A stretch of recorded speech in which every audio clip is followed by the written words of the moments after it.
Our first one to everyone, it's a yes, no, or a maybe. There are two parts to the question. Do you know what a solo parent benefit is, how much it is, and do you think that you could live on it? Starting from Stuart. I don't know the exact amount, but I know I could. Oh, sorry, I don't know the exact amount, but the last time I looked at what it was, there's no way I could live on it. Yeah, same, don't know, and I very much doubt it. We've been sharing here, so it's about 330 and no. Yeah, that's right. That's why we're going to increase it by 20%. I mean, yes, and Yeah. I don't know and I don't know. Yes, I did know, and definitely not. I have a very quick question for Jeff. 300 a solo parent gets? And you 350? Right, and you're going to give them 200? Extra if they've got a kid under 3, yes. On top of the good. Right, and will there be any other exemptions? What do you mean? Well, will there be any other extenuating circumstances that they can apply for? Well, the whole idea of an unconditional basic income is that everyone gets it. So, starting with anyone with a child under 3, they get $200 per week, no questions asked. That means that's whether they're working or not. So they'll get less. A solo parent will get less. No, not less. It's 200 extra. Oh, extra. Yeah. Our next question, in a sentence or less. You keep throwing around high quality early childhood education in a sentence or less. What is that? That in a sentence or less. That's early childhood education delivered by fully qualified staff. A sufficient number of fully qualified staff.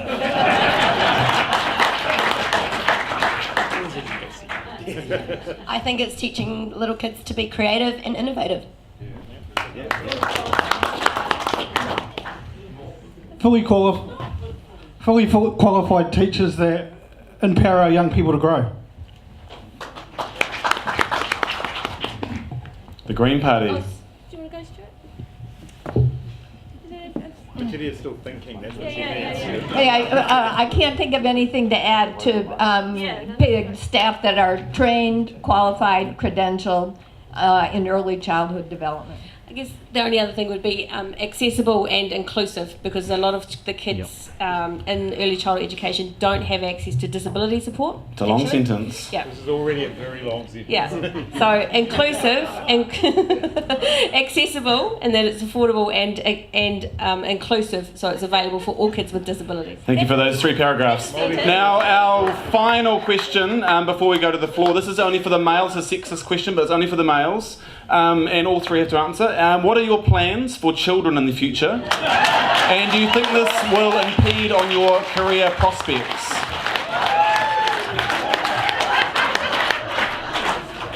We'll start with the guy in pink, I think.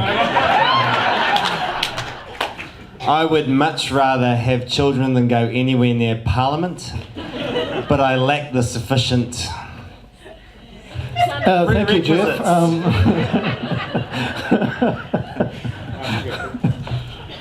Proud parent of a 10-year-old, no plans to have any more. I got to inherit children when they were 13 and 8, so I didn't have to do any of the hard work. And now I'm a grandfather to 3 beautiful moko who I love dearly. To answer the question why it's been asked, it is ridiculous and illegal to ask somebody about whether or not they intend to have children in the context of a job. Shut up. Okay, we're going to open up questions to the floor now. I know that some people have handed their questions in, and if you'd like them back so that you can read them, that would be great. Who would like to go first? Right down the back. And you will stand up, otherwise it's like radio up the front here. Thank you. It's on housing, and I'd like to know. Loud as you can, Sorry, please. can you hear me now? Yep. Okay, it's on housing. In Britain, if a speculator has to build a housing block, it's mandatory to have a proportion of that for community housing. Would any of you make that mandatory here? That's actually the case. I believe up in Auckland. That's what the community housing people tell me. In a lot of developments, I don't know if that was just in the housing, the special housing areas, but certainly some of them have included a 5% requirement for social housing as part of that. I mean, under the current system, I would totally back that approach. But to me, the best approach here is to tax assets properly, so that we don't speculate on land, so that land is affordable, so that we can build cheap houses. So I think they're talking about the special housing areas, which was a provision that gave developers the ability to. They were given the right to have a reduced resource consent requirements. In exchange, they would have to build a proportion of their housing as affordable or social housing. There's been no enforcement of that. There are no numbers about how many of those housing developments actually are affordable or social housing. The plan was a dismal failure because it was all designed to give those developers easy access to the resource consent process, which they're now land banking. So they've got the land and they've got the resource consents and they haven't built the houses.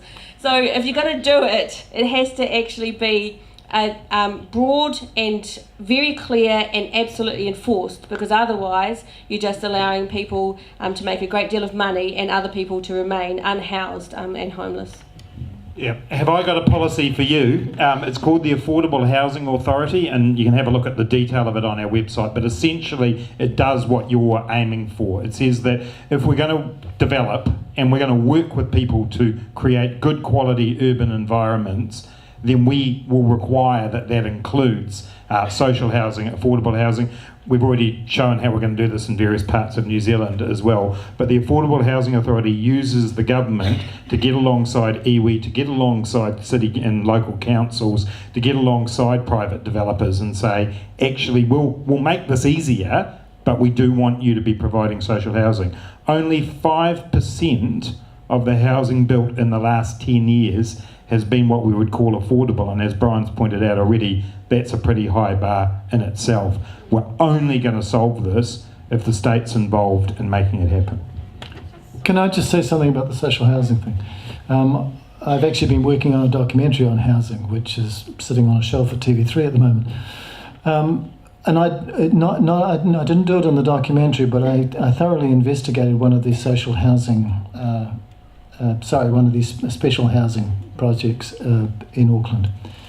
And when I tried to do the money trail, I kept on ending up with offshore holding companies. You can't find out who's actually behind all of this. And the money keeps going from companies, the same company keeps changing its name all the time with different people in it. And as Materia says, it's land banking. They're just waiting for the price of the property to go up, and they're not actually building the houses. It's a scandal. Bernie Sanders. If it's quick. No, it is. I mean, in one of these special housing areas, 11 houses have been built. Yes. You know, I mean, it's absolutely ridiculous.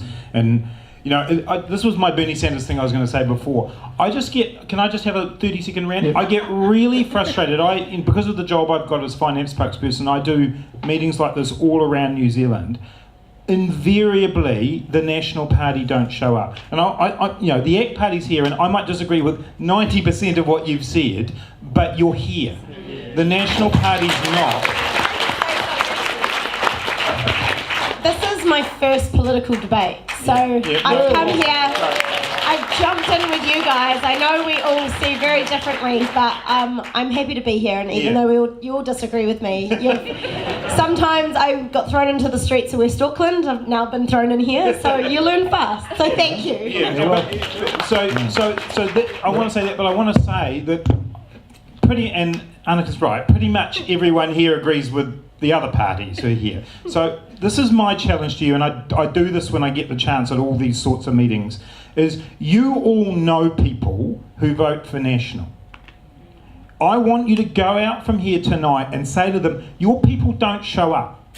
They don't show up to defend themselves. And the mental health thing I was going to say before is that the National Party stopped mental health being a target when they came into government for DHBs. They took it away.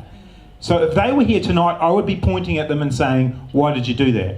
Their end of the rant. Can I just say something? Sorry, but if you can talk to your friends who vote National, but just tell them to vote ACT instead. But not an Epsom. Now,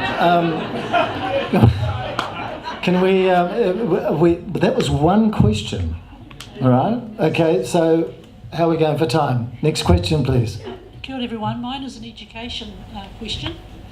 What would your party do to ensure the retention, the health and safety and well-being of teachers and principals, which is at risk because of their workload and the complexities and challenges that they experience in their classrooms? We'll start. Oh, apparently we'll start there.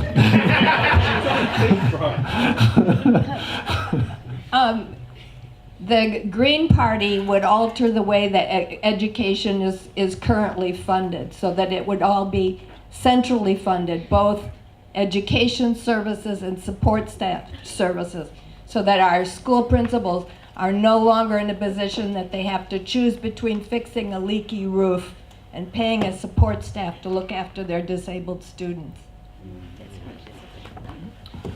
I think we talked about this quite a bit before.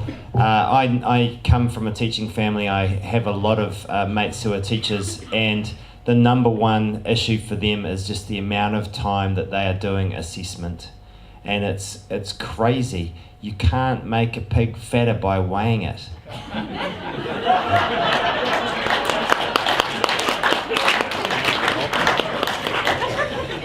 Yeah, and we did talk about all the national standard stuff. I just want to talk about something really specific around professional development. I don't think we respect the teaching profession properly. And I'm the son of a teacher as well, so I have to say that. Thanks, Mum. But we don't, and so we need to allocate far more funding and time for professional development. We need to encourage and support teachers to be able to work together collectively, not be in a strange, weird, competitive world that's antithetical to everything that's important about education. The reason I'm holding our policy here is I'm really, really proud of it, because it's got 2.5 pages on quality teaching and how we can support teachers. And I want to see at the end so I can give you this copy on it, okay? I would just reinforce the support staff, ring fencing of the support staff. Those staff are highly specialised. Many of them are very, very experienced teachers who know exactly how to manage various children's issues within and outside of the classroom, and they are not respected. They are treated like carers as opposed to specialist teaching staff who have very, very high skills. We need to both ring fence the funding for them so they're not competing for being paid for furniture, but also to make sure that they're being properly paid and have the professional development they need to do these fantastic jobs to help relieve the pressure on the rest of the teaching staff. Right. Kia ora. Thank you. Can I go back to that last question? You were talking about teacher aides. I've got a question to you regarding the teacher aides. How am I going to keep my staff safe when they get hit? They get put in hospital with students with disabilities that hurt them. How are you going to help me keep myself and my staff safe? Because there is not the funding for people with disabilities. I've had 4 concussions, I've been in hospital. This week I have not been in the classroom to be able to keep somebody safe who got hit by a child. How are you going to help me to keep the kids safe, the staff safe, and everybody safe? Thank you.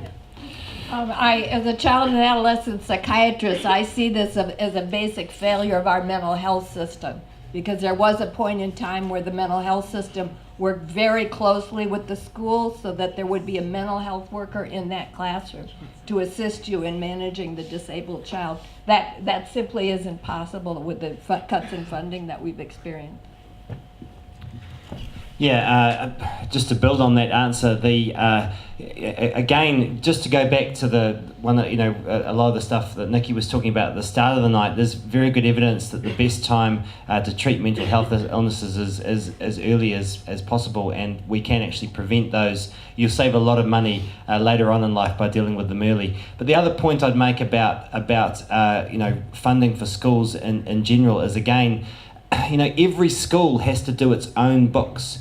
Every school has to fund its own auditor. It's absolutely crazy. There's a lot of money that we could save by moving away from tomorrow's schools to invest in special education.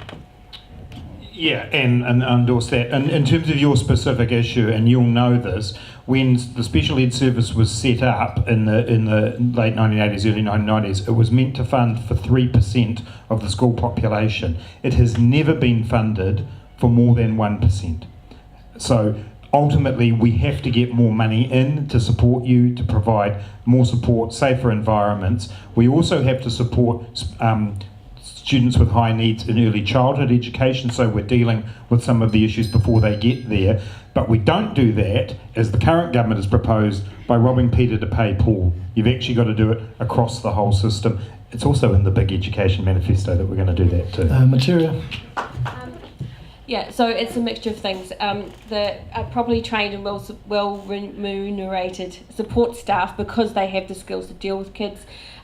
We need to be funding for units inside schools, because there are a lot of really good units and a lot of schools that have that, and that provides a really safe space for those kids and their specialised training.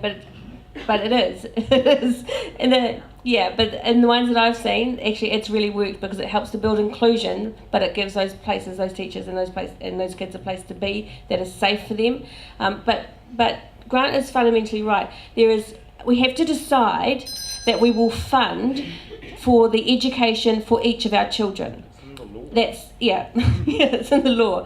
And when we decide, we agree that is the right thing to do, then we provide the funding that our kids need. And but we don't do that. We cut it off. We say we only fund for 1%, or we'll only, we constrain it and put it in these silos and make it impossible. But we've got to decide that we will fund for every child's education. And that means including those children with disabilities, intellectual disabilities, with mental health issues and learning disabilities too. Thank you, Materia. Annika. Was your question regarding what can we do for you specifically? Because I think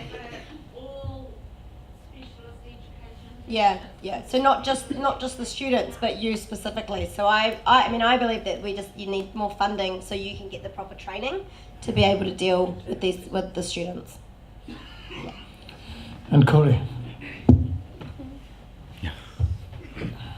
I think it's about removing the barriers. When I talk to teacher aides and teachers who work in special needs, what they talk to me about is this constant challenge and these constant barriers that are put up in regards to getting the support and resources that those children need.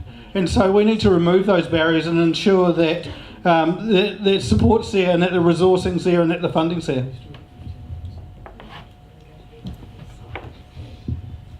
I just want to touch on something that the Children's Commissioner made a while back, and it was sort of swept under the carpet a little bit. Tonight, all of you have talked so much about the issues that affect young people, such as education and the youth suicide rate. However, young people still seem to have no recognition, well, very little recognition, in the decisions that are made that concern us.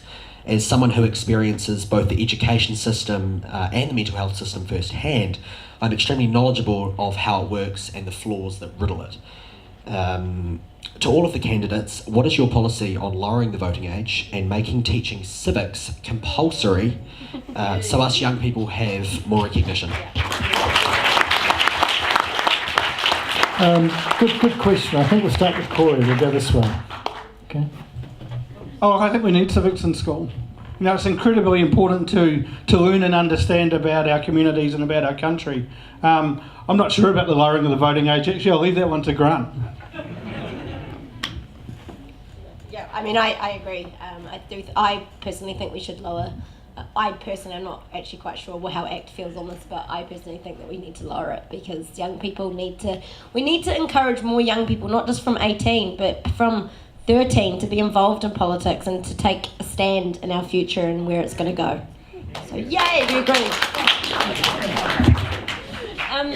So, yeah, I think we need to be looking at lowering the voting age. I think in terms of civics education, it starts in early childhood actually. I've seen great programs that span the entirety of the schooling period, because it starts with kids talking about taking responsibility for each other, what it means to be part of a community, what it means to be making decisions that are about taking care of other people. And as you build on that, you get to the political system and how you do. But actually the whole point of being a citizen is that we care about ourselves and each other and our environment, and we take responsibility for it. And that is what I think is at the heart of civics education. Grant. So the Labor Party's policy passed at conferences that we are looking at lowering the voting age. It's not in the manifesto for this election because that same policy commitment links it with civics education, so the two things go together. I agree with Materia, it should be right throughout our schooling civics education. It's about not just knowing about how to vote or anything like that, but actually what it means to be an active citizen. What does it mean? What are your rights? What are your responsibilities? What are the things in the world? And personally, I'd make it about being a global citizen as well, about understanding the world and having that filtered right through all of the subjects that we've got. It is in our manifesto to make civics that it shouldn't just be an accident of whether you did that year 9 social studies class or that year 11 life skills class. It should be right throughout. And actually, I reckon a few adults could probably do with a bit of civics education too.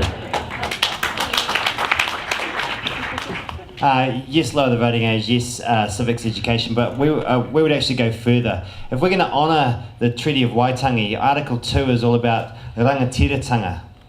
And if we're going to really take that seriously, that means giving all people, not just Māori, but all citizens, greater say over the services that affect them. There's incredible changes happening around the world, a modernising of democracy that's going on, and we are not doing any of it here. We've got computers in our pockets. We can have information available at all times about what's going on in government. We can vote electronically. We can have citizens' assemblies. We can have citizens' juries, and that can include young people in making decisions that affect them.